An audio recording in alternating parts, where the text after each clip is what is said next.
Hi. So grateful. Anytime. All right, come on up now. No, I'm grateful that for Abraham, of course, but more for Esther, that she is translating Abraham to us. And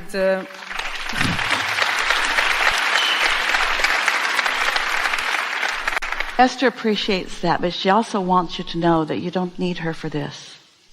She's an example of letting it in, and she's been at it for a while, but you're letting it in too. But she led me to Abraham. Yeah, she made it more obvious. That's what we were talking about earlier, making your alignment more obvious. Yeah. And I'm very grateful that I live in the same lifetime as Esther, actually. Yeah. Yeah, well, you all keep doing that over and over and over again because you got a good thing going. In other words, you come in clusters. You do. You do. No. Yeah. My life, everything started with that book, Secret, with the book.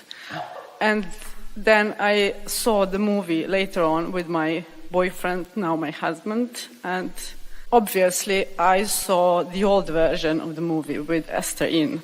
And then we saw the movie again, and there wasn't Esther in. And I said to him, but where's the woman? And he said, what woman? But there is one woman missing. And I didn't know anything about Abraham or Esther. And then I felt the urge to seek her and to see who she is, because everything she said resonated with me. And I didn't know what we in her speech meant. Why did she say we all the time? And who are we? Weird, isn't it? And then, of course, it wasn't an accident, but something happened on Facebook or YouTube, I don't know. I saw Esther in her 40s with Jerry in some workshop, very small room, and she was talking about stream of well-being. And then I read about Esther and Abraham, and I understood the whole thing. Who are they, and what was she doing? And she was only a translator. So what you're describing is your steady point of attraction. And that's what we mean when we say you don't show up at the dock and miss your ship. There's another and another and another Yes. and another and another. In other words, whatever you are vibrationally ready to allow, there you are. Yes.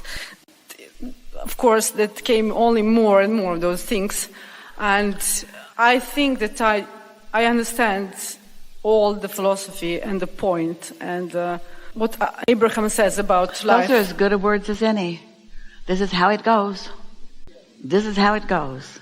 And I think I understand. And step 1, 2, 3, 4, 5 and everything. But what I need myself personally is the tools to love myself more and the most of everything and everyone. It feels selfish to me. And I know that that's the only way to feel myself, to love myself the most of everything and everyone, to be selfish. But that's catch-22 that makes me always doubt if I'm too selfish.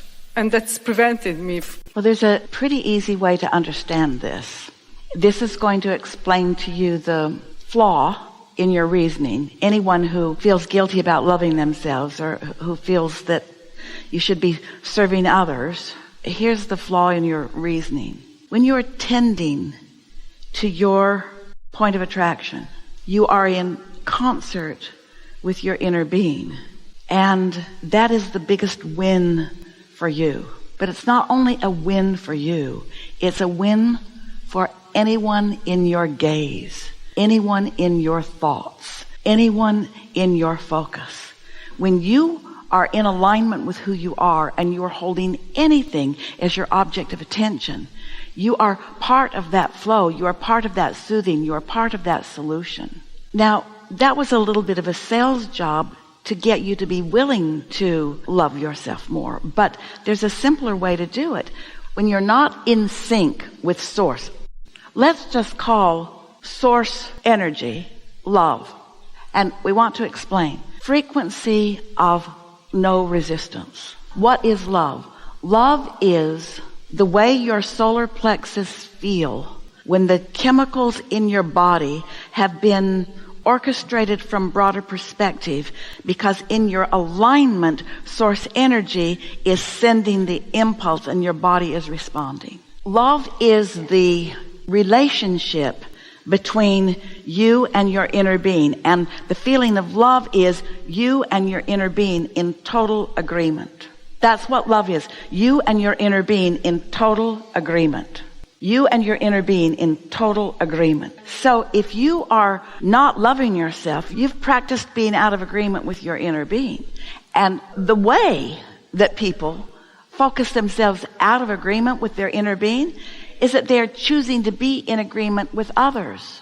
It's the story we've been telling all the time we've been together about calibrating to someone, human. Don't you be selfish. You need to serve others.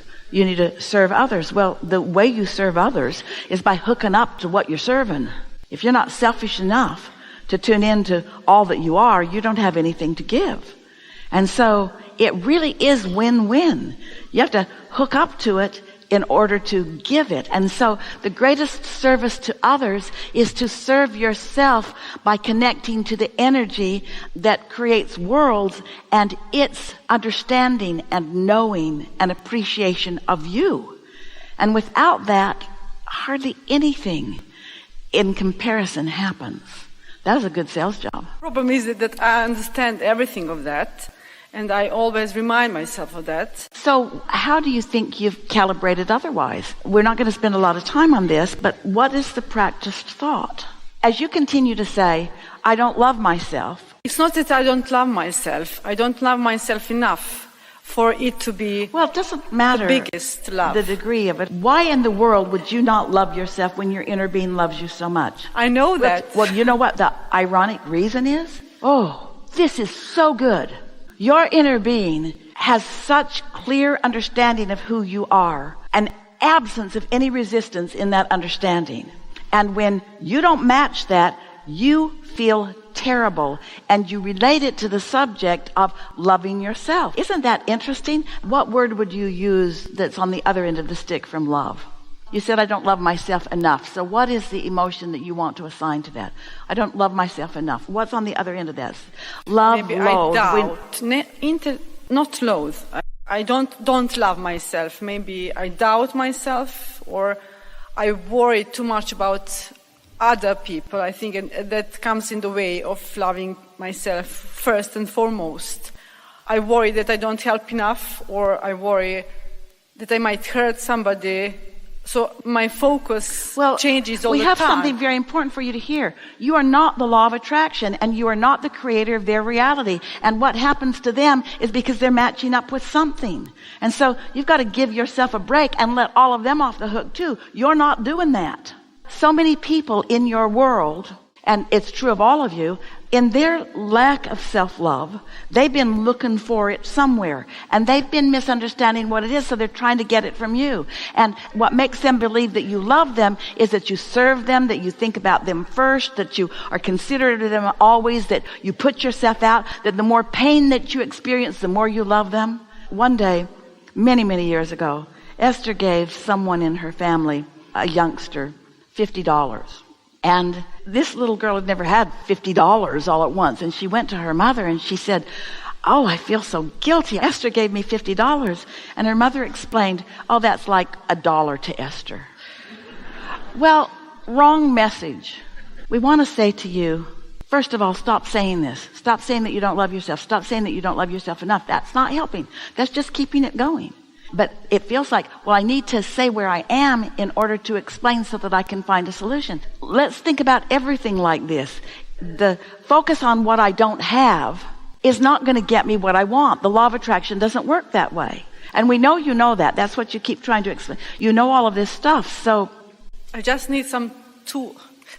Is there anybody you're pretty sure you love? Yes. Who is it? Just tell us the one that comes most easily to mind. My kids. All right. So which one? So focus on someone that you know for sure that you love. You know what you're doing when you do that?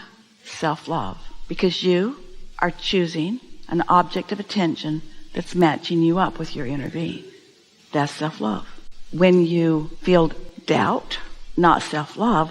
When you feel sure, self-love. So is there anything you're sure about? That love I'm sure about to my kids. So interesting, isn't it? I'm sure about that love. So there's no doubt then, is there? Doubt was what you were putting on the other end of that stick. Isn't that interesting? Is it starting to break through just a little bit? Isn't it shocking? Abraham, you mean I don't have to choose them or me? That when I love them, I'm also choosing me?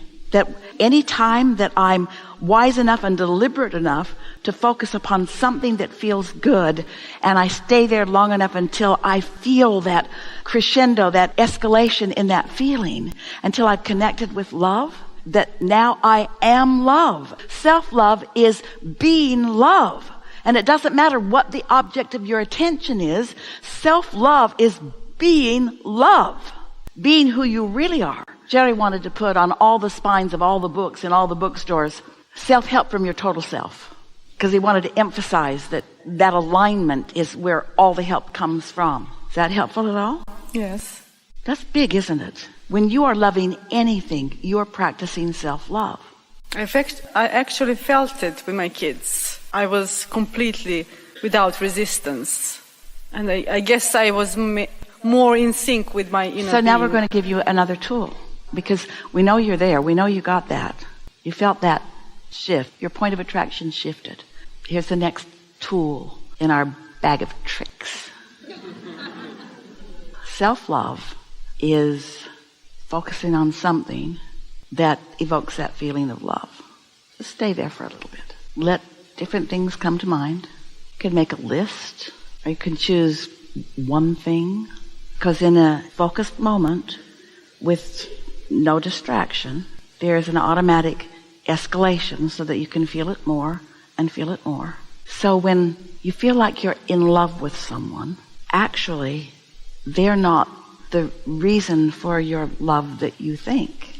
You're just using them as the excuse to tune into who you really are. Even when you are loving your child or your lover and you feel so in love, what that feeling is alignment with your inner being. So when you say to someone, if you were really accurate, instead of saying, I love you so much, what you would say if you were really wanting to be vibrationally accurate is, my attention upon you has connected me with what is love. I'm not sure they're going to understand that, but... They're not, but if you do, we're talking to you. You're just my excuse to hook up with who I really am. And the thing is, if you want a long-lasting love, then figure that out. And figure out that watching the birds and swimming with the dolphins and taking a hike in the park and getting out on the water and getting out and breathing fresh air and eating something delicious and all those things that feel good to you and feel good to you and feel good to you and feel good to you all keep you hooked in with this vibration of love. And then before long, you are loving almost everyone you see. And when you are loving almost everyone you see, you got self-love going on, because you can't love anyone without being in alignment with who you are. Love has been misunderstood. Love is the vibrational indicator that lets you know that you are in complete sync with who you are. Sync with who you are. That there's no resistance in your vibration right now. Right now I'm tuned in, tapped in, turned on, and I'm holding you as my object of attention. And it looks like I'm in love with you, but really I'm just love looking at you.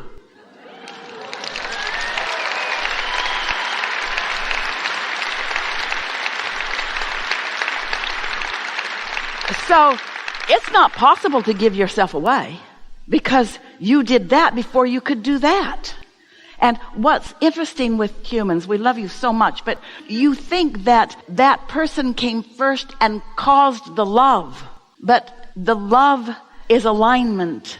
It worked the other way. Alignment, then love. Not object of attention and then love. You're not the reason that I love, because what is love? What is love? Let's define it. What is love? Love is the indication of alignment with your source. That's love. That's love. People have it backwards. They think that that object of attention is the reason for my love.